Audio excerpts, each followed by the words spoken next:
Hi, my name's Eli. I am from South Carolina in the United States, and I go to college at Campbellsville University in Kentucky. I'm currently a junior there studying political science. About a year ago, I felt called to come on a trip to Ukraine, but I didn't know how that was going to happen. I just felt a calling to come here. And so I just searched, as anybody does at the beginning of trying to find a trips to Ukraine. And I found this ministry called Radooga that does English teaching camps, which I thought, wow, that's like a perfect opportunity for me as a college student to go. And so I contacted the people and found a trip perfectly for me. Didn't know how I was going to come, didn't know how I was going to fund it, but of course, when God calls you to do something, He'll always make a way to do it. So it was possible, and I'm very grateful to be here today to talk about what I've been doing here at Radooga. I came kind of by myself. I came with another church group. I met them here in Ukraine. So I was very nervous coming into it as to who would I be hanging out with, how would I interact with other people.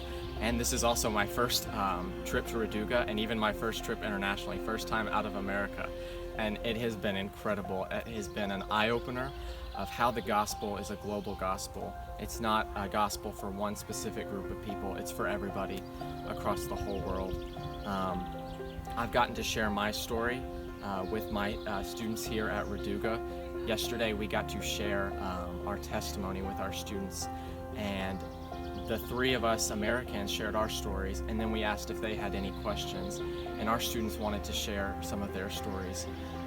One boy wanted to share his story about his life that he had in eastern Ukraine before he came here to Radooga, and he talked about just how God has shown him mercy over and over again when he did not deserve it. And he talked about one day he was standing outside at a bus stop, and then all of a sudden gunfire broke out, and people all around him were just falling on the ground dying, and he stood there and survived it all, and he had no clue. He just knew that was God's mercy on him, and he knew that God had him here for a reason, and telling that story would be powerful.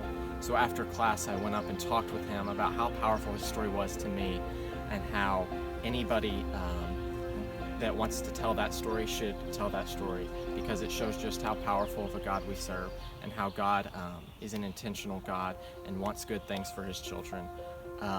And I'm looking forward to going back home and talking about how great this trip was, and hopefully more people will want to come to this amazing ministry and be able to talk to more students and be able to share the gospel that's a global gospel to people all around the world.